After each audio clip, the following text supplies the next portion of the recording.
Término de aplasia severa. ¿Por qué es importante?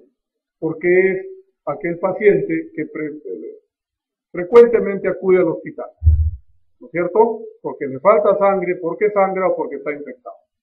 Entonces, el término de aplasia severa se acepta cuando se presentan estos parámetros o estos puntos. Neutrófilos menos de 500, neutropenia severa. Reticulocitos menos de 1%, porque estamos evaluando células, no hemoglobina. Plaquetas menos de 20.000, rango de trombocitopenia severa. Y celularidad hematopoyética en la médula ósea menos de 20 a 25%.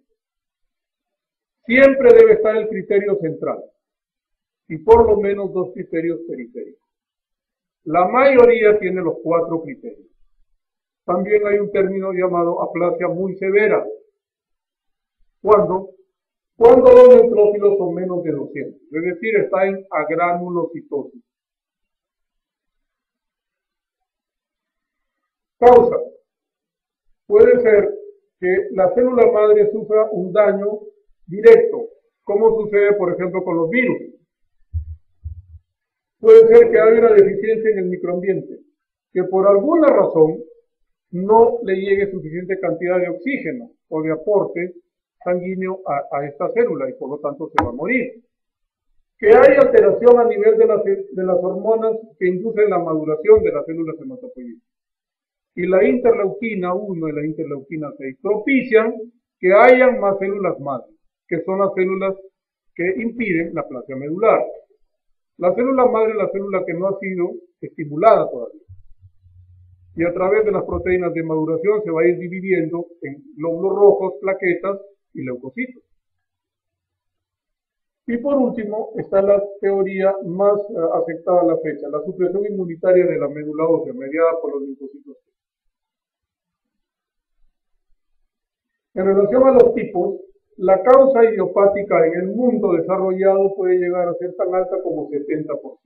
En nuestro país es 99%. Porque nosotros podemos suponer una causa, pero no la podemos probar. Queda en teoría nada. Secundaria, cuando sí podemos encontrar una causa, como sucede con el cloranfenicol. El cloranfenicol puede dar aplasia medular por 2 mecanismos, idiosincrásico y dosis dependiente. Idiosincrásico es cuando la persona apenas entra en contacto con la sustancia, hace la aplasia medular. Dosis dependiente, cuando necesita de una cierta cantidad de miligramos del medicamento para que haya aplasia medular. Recuerden que el cloranfenicol tiene indicaciones específicas, no se puede utilizar así. Aquí en el Perú se abusa del cloranfenicol todavía, sobre todo en los pequeños. También sucede, por ejemplo, con la radiación. Recuerden lo que pasó en Japón en la Segunda Guerra Mundial. Hiroshima y Nagasaki, después de la explosión de las bombas atómicas, la población que estaba alrededor de donde sucedió la catástrofe tuvo muchos años, hasta 30 años después, leucemias, linfomas, mielodisplasias, anemia plástica, debido a la radiación iónica. Los virus y las colagenopatías como el lupus. En el Hospital 2 de Mayo hemos podido demostrar que una mujer lúpica hizo aplasia medular. Se le dio tratamiento y desapareció la aplasia medular. Es la única aplasia en donde hemos podido encontrar una causa. Entonces la mayoría queda como idiopática. Y por último está lo que les mencionaba, la aplasia congénita o heredada, como sucede con la anemia de Fanconi, que es una aplasia medular asociada a malformaciones congénitas, por ejemplo, riñón en herradura, ausencia del cúbito, del radio. El cuadro clínico dependerá de la pancitopenia. Si el cuadro de hemoglobina es muy bajo, habrá anemia, ¿no es cierto? Si la anemia será sintomática, si la hemoglobina es menor de 7. Fiebre, si los neutrófilos son menos de 500, será bastante frecuente, porque se infectarán rápidamente. Y sangrado cuando el recuento plaquetario está en menos de 20. ¿Qué vamos a encontrar en el laboratorio? Obviamente, pancitopenia, neutropenia, anemia y trombocitopenia. No estoy diciendo leucopenia, estoy diciendo neutropenia. Los glóbulos rojos en el 80% son normocíticos, es decir, tienen un volumen corpuscular medio normal. Un 20% son macrocíticos. La macrocitosis confiere buen pronóstico. Es mejor tener una aplasia medular macrocítica, tiene mejor pronóstico que una normocítica. A nivel de los leucocitos, usualmente hay leucopenia, pero siempre habrá neutropenia y una linfocitosis porcentual o relativa. Quiere decir que cuando hago la fórmula diferencial, encontraré 10 o 20% de neutrófilos y 80-90% de linfocitos. Pero esa es una falsa linfocitosis. Porque si yo tengo un recuento leucocitario de 800 y el 90% son linfocitos, ¿cuántos linfocitos tiene? 720, ¿verdad? Y digo que la persona tiene linfopenia cuando tiene menos de 1000 linfocitos. O sea que tiene una linfopenia absoluta, pero tiene una linfocitosis relativa porcentual. Y a nivel de las plaquetas habrá pues trombocitopenia en diferentes grados. El diagnóstico se hace a través del estudio de la médula ósea por aspirado y biopsia. Entonces, el aspirado me da la sospecha, pero el diagnóstico definitivo debo hacerlo con biopsia de médula, porque la biopsia me permite evaluar la celularidad hematopoyética. Recordemos que la aplasia no es total, porque si no, no podríamos vivir. En la médula ósea van a existir focos de regeneración. Como yo entro para aspirar a ciegas, puedo aspirar sangre de un foco de regeneración. Y voy a tener una médula ósea hipercelular. Pero no es lo general, es lo peculiar o lo particular. Porque puncea un poquito de regeneración. Pero ¿cuál es la característica? Que siendo hipercelular no hay megacariocitos. Entonces una aplasia medular por aspirado puede tener una falsa hipercelularidad. Pero la característica es que dentro de esa hipercelularidad no voy a encontrar megacariocitos. Entonces voy a la biopsia y encuentro que efectivamente la médula ósea es hipocelular. Porque para la biopsia debo extraer 1 centímetro de largo de médula ósea, un cilindro que por lo menos mide 1 centímetro. Y lo voy a someter a cortes a diferentes niveles. Y me tienen que decir el porcentaje de material hematopoyético en relación a la grasa. Entonces encontraré los depósitos de hierro estarán incrementados porque no se usa, porque no se forma sangre. Aumento de las células adiposas o grasas y disminución de la celularidad hematopoyética. El tratamiento, en primer lugar, la médula ósea o la aplasia medular que se trata es la aplasia medular severa, porque es la que mata a la gente. Entonces, el tratamiento de la aplasia medular severa es definitivamente el trasplante de médula. La primera terapéutica en quien debo pensar es en el trasplante de médula. El trasplante tiene que ser halogénico, es decir, de una persona diferente al enfermo, porque necesita una médula ósea sana. En cambio, en las neoplasias se puede recurrir al trasplante autólogo, es decir, del mismo paciente. Entonces, tengo o debo tener un donante HLA compatible, para eso lo debo estudiar. De preferencia debe ser familiar. En el Perú se hace trasplante de médula ósea, sí, pero solamente de familiares, es decir, de hermanos. En el mundo se puede hacer trasplante de médula ósea no relacionado, es decir, de una persona que no tiene que ver nada familiarmente con el paciente, pero es más caro. En el Perú todavía esto no se realiza. ¿Quién hace trasplante de médula ósea? El revalidado. Solo los asegurados.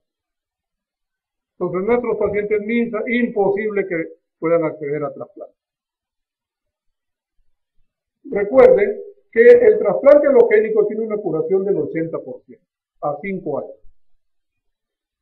También las células de cordón, porque las células del cordón umbilical son células madres, no han sido estimuladas, y esa sangre del cordón se puede criopreservar.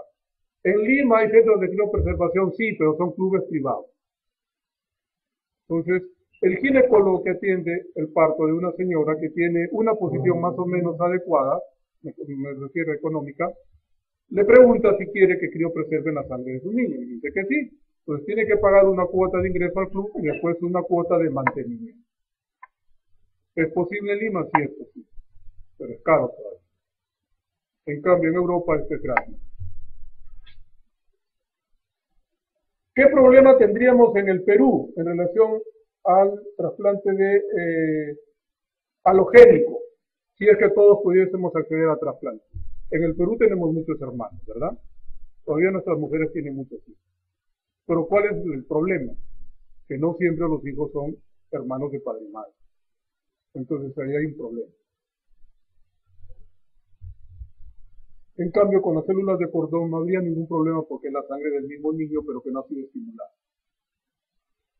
El tratamiento de mantenimiento es lo que usualmente damos en los hospitales MINSA. Si el paciente tiene fiebre, le daré antibióticos previo cultivo. Si el paciente está sangrando, le transfundiré plaquetas.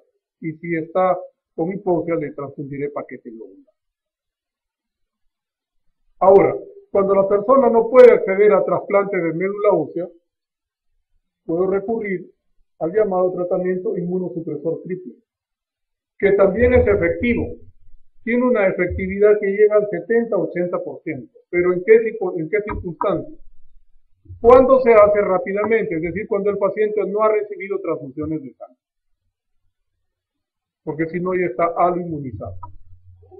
Hemos mencionado que la droga base en el tratamiento de inmunosupresión triple es la gamma globulina o simplemente globulina, ya sea antitimocítica o antilinfocítica, porque el objetivo es matar al linfocito que produce las proteínas que inducen la destrucción de las células madre. Entonces, esta globulina se da en infusión permanente durante 5 a 10 días, acompañado de inmunosupresores, ciclosporina y corticoides. Recuerden que en toda entidad médica donde haya en la fisiopatología un linfocito, se tiene que utilizar dentro del esquema terapéutico los corticoides, porque los linfocitos son la bisalación lítica del corticoide. En hematología se usan los corticoides para tratar de matar a los linfocitos. En cambio, en muchas especialidades médicas, los corticoides se utilizan por su poder antiinflamatorio, por ejemplo, en reumatología e en nefrología. Por eso los pulsos en estas especialidades, ¿cuánto duran? Un día. En cambio, en hematología los pulsos duran 3 a 5 días. Porque el objetivo es que el corticoide ingrese a la célula e induzca su destrucción, mate al linfocito. Por lo tanto, la droga pilar es la gamma globulina antitimocítica o antilinfocítica, acompañada de los inmunosupresores que se pueden dar hasta un año, de acuerdo a cómo evolucione el paciente. ¿Cuál es el problema que tenemos nosotros en el Perú y en mi hospital?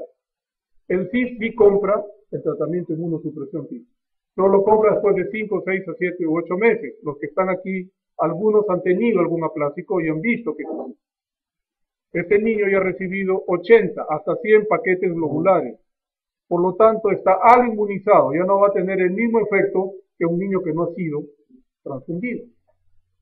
En los países desarrollados, en los que tienen seguro para toda la población, se da a los 21 días, que es el término necesario o el tiempo necesario para saber si el niño tiene una aplasia medular adquirida o tiene una aplasia medular congénita, porque le hacen cariotipo, le estudian Fanconi para saber si es congénito o no. Si no es congénito, le dan el tratamiento inmunosupresor triple, si no puede acceder a trasplante. En cambio, acá lo damos después de mucho tiempo, porque hay mucho trámite burocrático. A pesar de eso, en mi hospital sí tratamos aplasia medular y lo tratamos con relativo éxito, a pesar de que se da el tratamiento mínimo en que hemos usado ha sido después de 4 meses de diagnóstico. El niño ya tenía 80 paquetes globulares transfundidos. Y a pesar de ello, muchos de nuestros pacientes están bien. A los 3 años todavía están en remisión completa, es decir, no tienen signos de enfermedad.